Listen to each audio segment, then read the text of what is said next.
اللهم صل على حبيبنا محمد وعلى آله وصحبه أجمعين.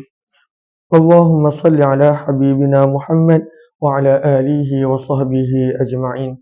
بسم الله الرحمن الرحيم. السلام عليكم ورحمة الله وبركاته.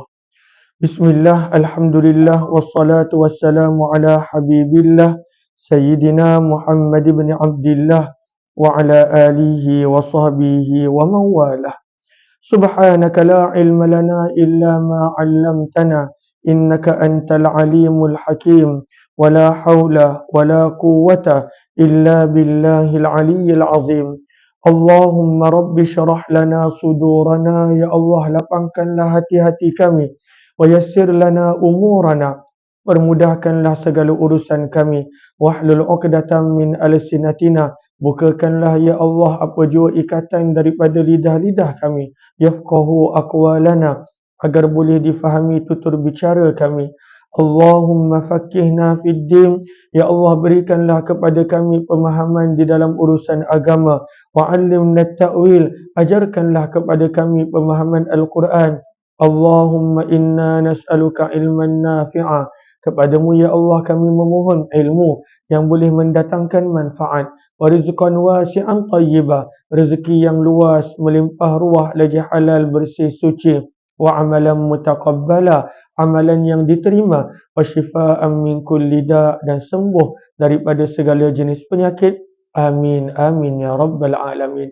Ahlan-ahlan kepada semua Zahra alias Kamiza Muhammad Amir Safia Safian bin Narai Sulaiman.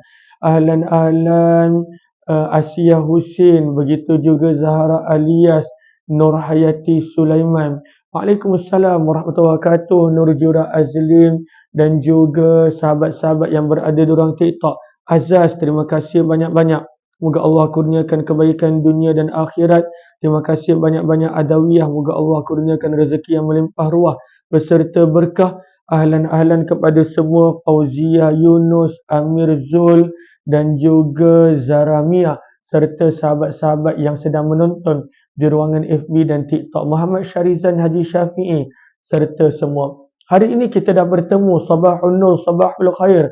Selamat pagi semua. Hari ini kita masih lagi berada dalam tadabbur Al-Quran dan pada pagi ini sebenarnya kita dah berada pada siri yang ke-816.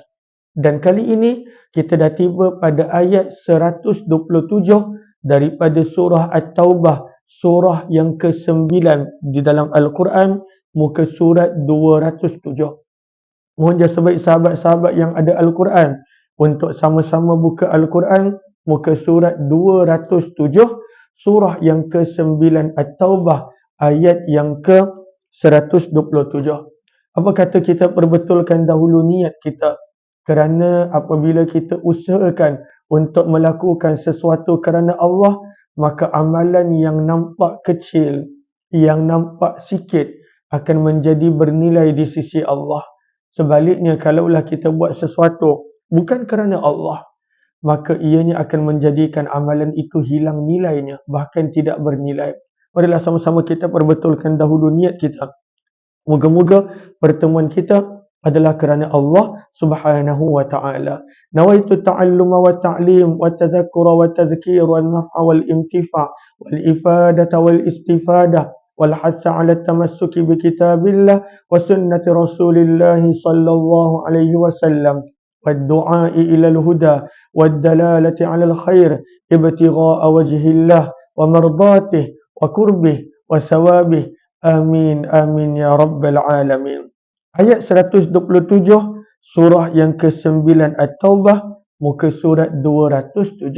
Jom kita mulakan dengan bacaan terlebih dahulu. Kerana setiap satu huruf Allah gandakan 10 kali gandaan pahalanya. A'udzu billahi minasy syaithanir rajim. Bismillahirrahmanirrahim. وَإِذَا مَا أُنْزِلَتْ سُورَةٌ نَظَرَ بَعْضُهُمْ إِلَى بَعْضٍ هَلْ يَرَاكُمْ مِنْ أَحَدٍ ثُمَّ انصَرَفُوا صرف الله قلوبهم بأنهم قوم لا يفقهون صدق الله العظيم. Lalu kita telah baca ayat 127. Apakah ringkasan daripada ayat ini? Kita ambil penjelasan yang ada di dalam tafsir Ibnu Ashur terlebih dahulu. Ringkasan ayat yang ke-127 adalah di mana pada ayat ini Allah menjelaskan maksud ayat yang ada pada ayat 124.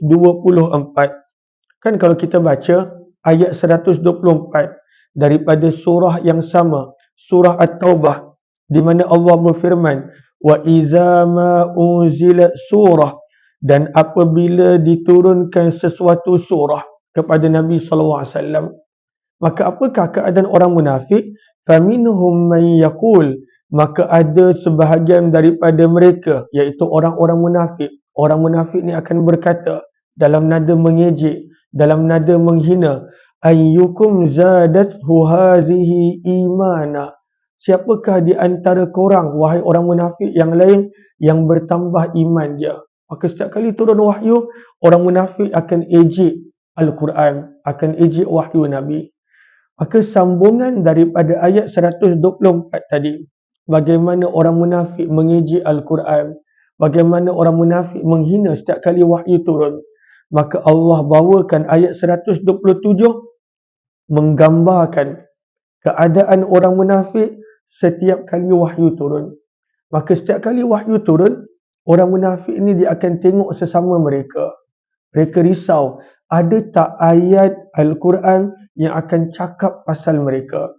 Dan kalaulah ada, mereka akan lari tinggalkan majlis Nabi SAW.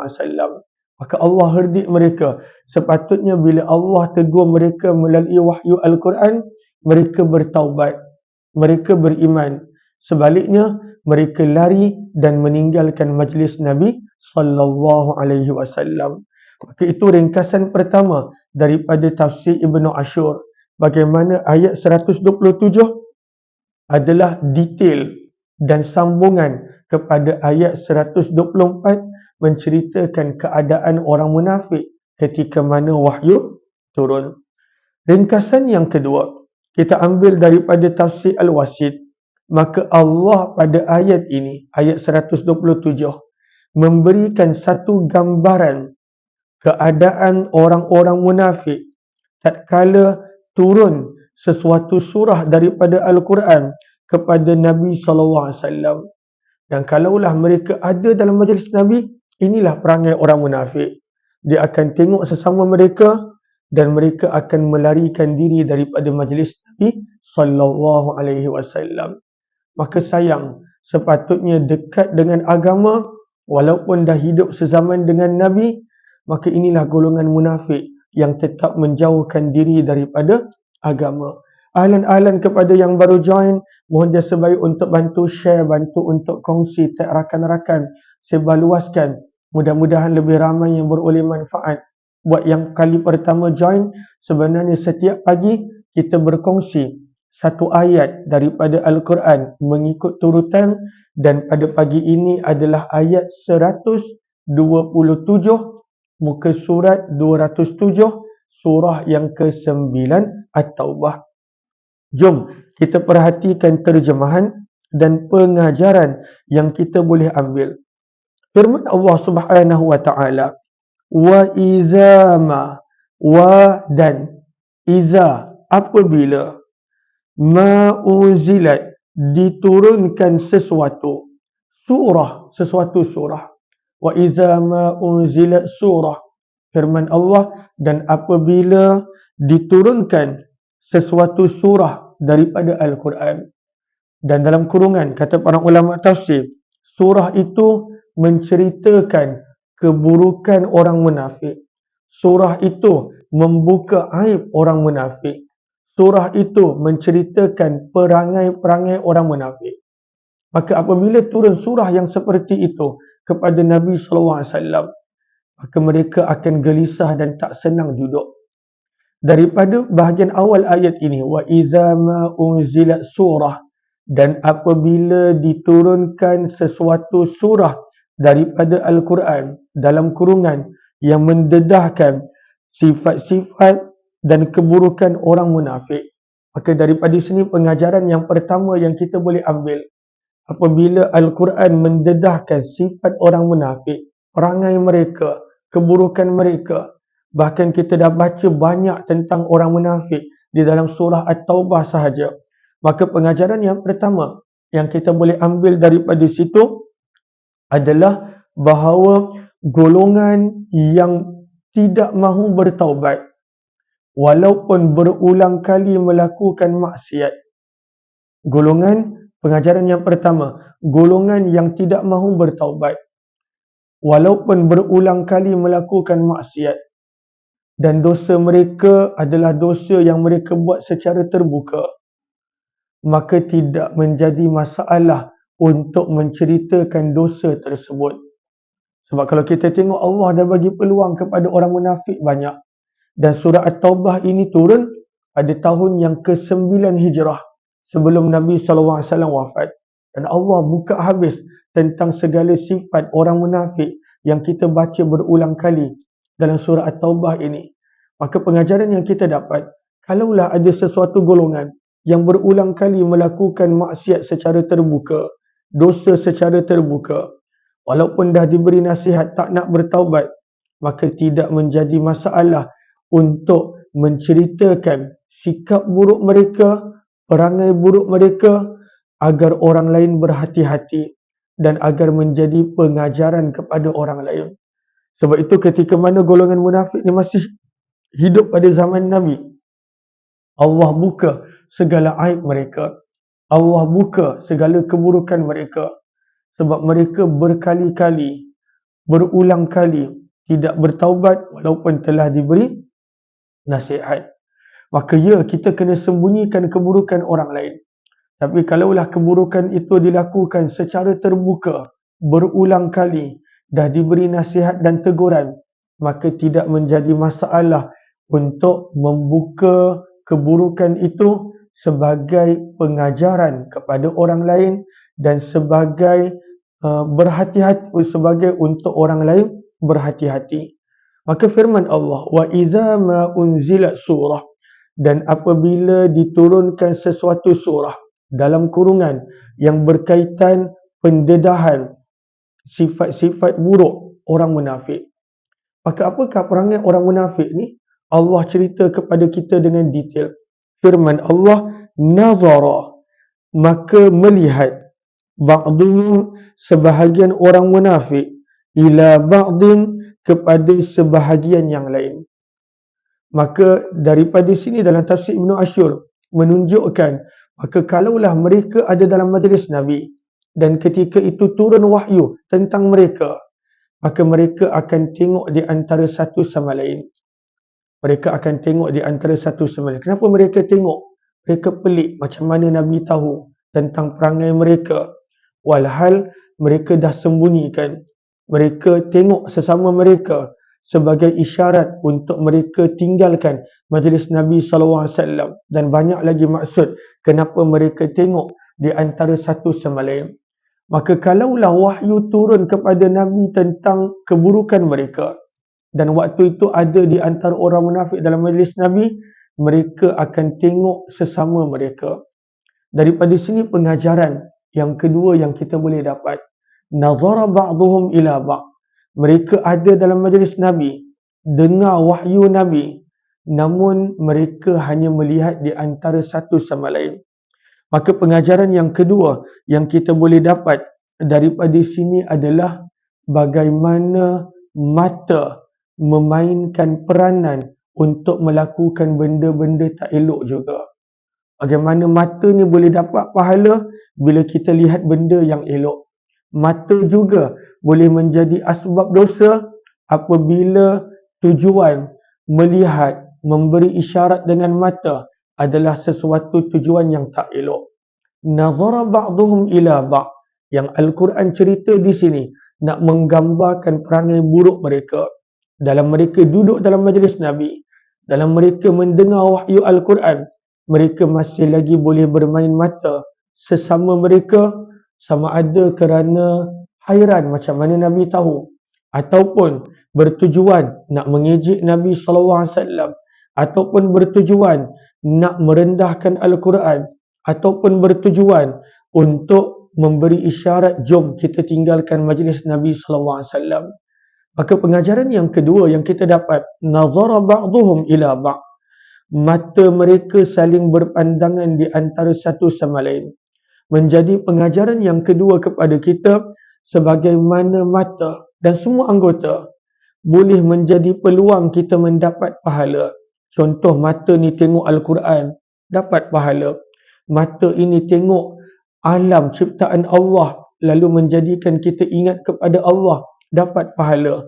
Mata juga, sebagaimana yang Allah cerita tentang orang munafik, boleh menjadikan asbab manusia itu juga mendapat dosa. Mata. Maka sebab itu, kalaulah contoh ada orang dia bermain mata kerana nak mengejek orang lain, ataupun bermain mata untuk memberi sesuatu isyarat yang tak elok, maka itu juga adalah dosa. Sebab itu Allah gambarkan, walaupun orang munafik ni tak cakap, mereka ada dalam majlis Nabi, wahyu turun, mereka tak bercakap, hanya sekadar bermain mata. Tapi pengajarannya adalah, walaupun mata digunakan untuk benda yang tak elok, tak ada cakap apa-apa, tetap ada bahagian daripada dosanya. Maka itu adalah pengajaran yang kedua. Maka firman Allah bila wahyu turun dan menceritakan tentang keburukan mereka, nazara ba'duhum ila ba', firman Allah, sebahagian mereka akan melihat kepada sebahagian yang lain. Mereka akan bermain mata, sama ada untuk menghina Nabi, merendahkan Al-Quran, memberi sesuatu isyarat sesama sendiri. Maka firman Allah, maka mereka akan memberi isyarat, hal adakah yarakum, melihat kepada kamu, min ahad, daripada sesiapa. Ada tak orang yang lihat kita? Kalaulah tak ada orang lihat, jom kita keluar tinggalkan majlis Nabi. Daripada perkataan hal yarakum, kita dapat pengajaran yang ketiga. Antara sebab orang munafik ni jadi munafik, walaupun mereka solat dengan Nabi, duduk dalam majlis ilmu Nabi, ikut perang dengan Nabi, hal yarakum menjadi pengajaran yang ketiga kepada kita. Maka mereka buat semua ini bukanlah kerana beriman, mereka buat semua ini kerana semata-mata manusia tengok. Hal yarakum min ahad, pengajaran yang ketiga. Maka orang munafik menjadi munafik walaupun bencikan Islam adalah semata-mata kerana manusia pandang dan tengok mereka. Dan ini satu sifat yang dikenali sebagai riak, menunjuk-nunjuk. Maka sebab itu kita nak jaga amalan kita. Kita kalaulah buat kerana nak manusia tengok, maka bahaya amalan tersebut. Maka mestilah buat kerana Allah Subhanahu Wa Taala. Kalaulah kita buat kerana manusia tengok, manusia tak tengok, kita tak buat. Ataupun kalaulah kita tinggalkan sesuatu dosa kerana manusia tengok, manusia tak tengok, kita buat dosa tadi. Maka sebab itu hal yarakum min ahad, mereka saling memberi isyarat. Hal, adakah, yara melihat, kum, kamu, iaitu orang munafik, min ahad, daripada sesiapa. Menjadi pengajaran yang ketiga kepada kita daripada ayat ini, golongan munafik, mereka menjadi seperti itu, berpura-pura melakukan apa pun amalan baik yang mereka buat, walhal hati mereka bencikan Nabi, bencikan Islam. Mereka buat begitu adalah semata-mata kerana manusia tengok mereka, manusia lihat mereka, manusia perhatikan mereka. Maka hanya buat kerana manusia. Sebab itulah mereka jadi begitu, munafik.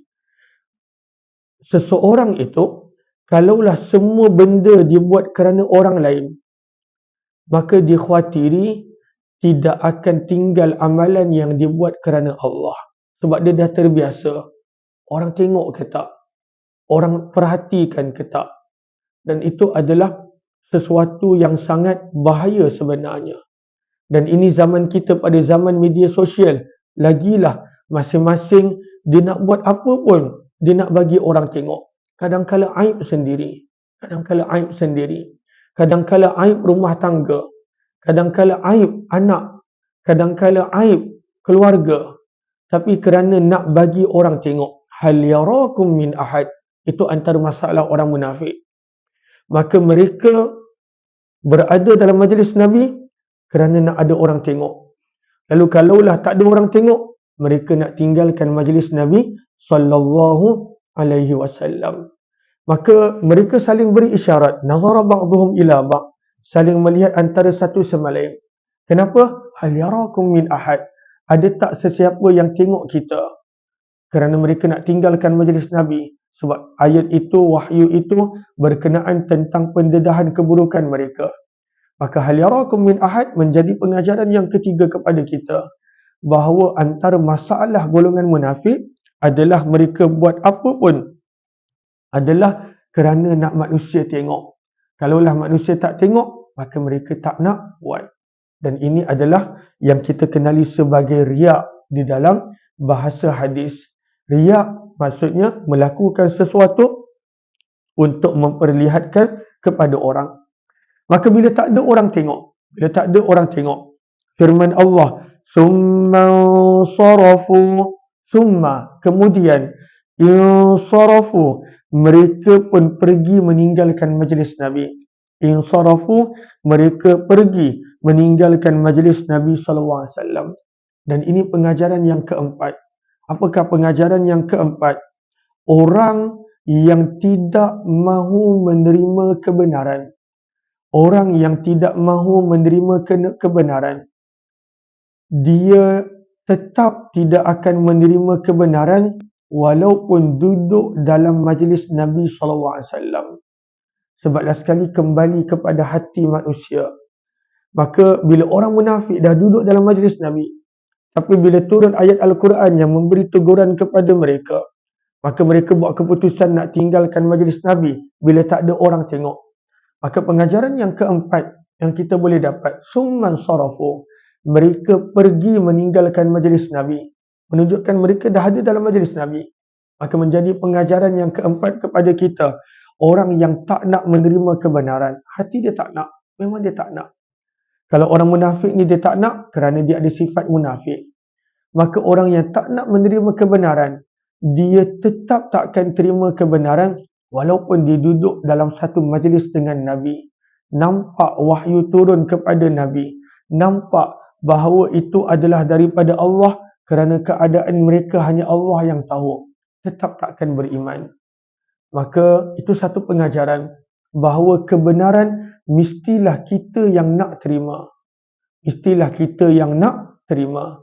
Maka kalaulah hati kita tak nak terima kebenaran, walaupun kita berada, walaupun orang itu ada dalam majlis Nabi, dia tetap tidak akan menerima kebenaran. Sebagaimana Allah gambarkan keadaan orang-orang munafik. Summan sarafu. Kemudian mereka telah berlalu pergi. Langsung tak bertaubat. Sepatutnya mereka bertaubat bila dengar teguran daripada Al-Quran, bila dengar teguran daripada Nabi. Namun malangnya, insarafu, mereka pilih untuk berlalu pergi. Padahal mereka dah duduk dalam majlis Nabi sallallahu alaihi wasallam.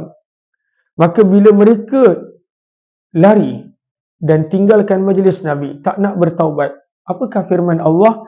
Sarafallahu qulubahum. Ayat 127. Sarafallahu, lalu Allah memalingkan hati mereka daripada iman. Sarafallahu, Allah memalingkan qulubahum, hati-hati mereka dalam kurungan daripada iman dan petunjuk. Maka apakah pengajaran yang keberapa ni? Pengajaran yang kelima. Apakah pengajaran yang kelima yang kita boleh dapat daripada sarafallahu qulubahum? Allah tak akan bagi petunjuk kepada orang yang tak nak. Orang yang tak nak, Allah tak akan bagi petunjuk. Maka orang munafik dah ada dalam majlis Nabi, dah dengar wahyu daripada Nabi. Para sahabat semua kalau dengar, sami'na wa ata'na, kami dengar dan patuh. Tapi orang munafik ni, dia lari tinggalkan majlis Nabi. Maka sarafallahu qulubahum, firman Allah, Allah palingkan hati-hati mereka daripada iman dan petunjuk. Maka pengajaran yang kelima sebenarnya jelas daripada ayat ini. Orang yang tak nak petunjuk, maka Allah tak bagi petunjuk. Sebab Allah tak perlukan pun ibadah makhluk. Manusia itu bila dia buat baik untuk manfaat dia. Bahkan Allah balas dengan ganjaran lebih daripada apa amalan yang dibuat. Sarafallahu qulubahum. Firman Allah, Allah palingkan hati-hati mereka daripada iman dan petunjuk. Menjadi pengajaran yang kelima, orang yang tak nak petunjuk, maka Allah tidak akan bagi petunjuk. Dan Allah terangkan, kenapa mereka ni tak nak beriman? Kenapa mereka ni susah sangat nak bertaubat? Kenapa mereka ini walaupun dah duduk dengan Nabi, solat dengan Nabi, dalam majlis Nabi, ikut perang dengan Nabi, semua dengan Nabi, tetap pilih untuk tak bertaubat. Firman Allah, bi'anna, kerana sesungguhnya hum mereka, qaumun adalah satu kaum, satu golongan, la yafqahun, yang tidak mahu mengerti, yang tidak mahu memahami. Maka pengajaran yang keenam dan terakhir daripada la yafqahun adalah mereka ini degil untuk bertaubat, susah untuk menerima kebenaran, adalah kerana mereka pilih untuk tak nak memahami. Tak nak memahami. Kan ada orang yang mana dia memang tak nak cuba faham. Dia tak nak cuba faham. Kita cubalah explain benda ini, kebenarannya begini, dalilnya begini. Tak nak. Saya memang tak nak dengar pun. Saya memang tak nak faham pun. Itu masalah dia. Maka antara sebab kedegilan orang munafik untuk bertaubat, susahnya orang munafik ni nak bertaubat, firman Allah, bi'annahum, dengan sebab sesungguhnya mereka qaumul la yafqahun, adalah satu golongan yang memang tidak mahu memahami, tidak mahu mengerti. Dan ini menjadi pengajaran yang keenam dan terakhir untuk kita. Antara sebab degilnya mereka bertaubat, degilnya untuk bertaubat, degil untuk menerima kebenaran, adalah kerana mereka pilih untuk tidak mahu faham pun. Dia tak nak fikir pun. Dia datang je apa pun, tolak. Datang je apa pun wahyu, tolak. Nabi bagilah nasihat macam mana, tolak. Datanglah peringatan macam mana, kan kita dah belajar semalam. Ayat 126, Allah bagi mereka ujian setiap tahun. Datang pun ujian macam mana, mereka tolak. Mereka memang tak nak faham apakah itu kebenaran. Maka bagaimana mereka nak bertaubat? Bi'annahum qaumun la yafqahun, dengan sebab sesungguhnya mereka adalah satu kaum, satu golongan, la yafqahun, yang tidak mahu memahami, tidak mahu mengerti. Maka menjadi pengajaran yang keenam, antara sebab degilnya mereka bertaubat adalah kerana mereka tak nak faham pun. Sebab itu kata Imam Ibn Katsir rahimahullah ta'ala di sini, wala yaqsuduna li fahmih, mereka tak ada niat pun untuk cuba faham. Wala yuriduna, mereka tak nak pun untuk faham. Dia tak nak cuba faham pun. Mereka degil di dalam kedegilan mereka. Balhum fi syiddah anhu, bahkan mereka bertegas dengan kesesatan mereka. Wa nufur minhu, melarikan diri setiap kali datang nasihat dan teguran kepada mereka. Falihadza saru ila ma saru ilaih, maka sebab itu kita tengok teruk keadaan orang munafik sampai sudah tak nak beriman dan bertaubat. Dan kita akan nampak ada golongan yang macam ni. Dia tak nak cuba faham pun. Kita cubalah explain, dia akan jawab, saya memang tak nak dengar pun. Saya memang tak nak faham pun. Maka susahlah kalau begitu.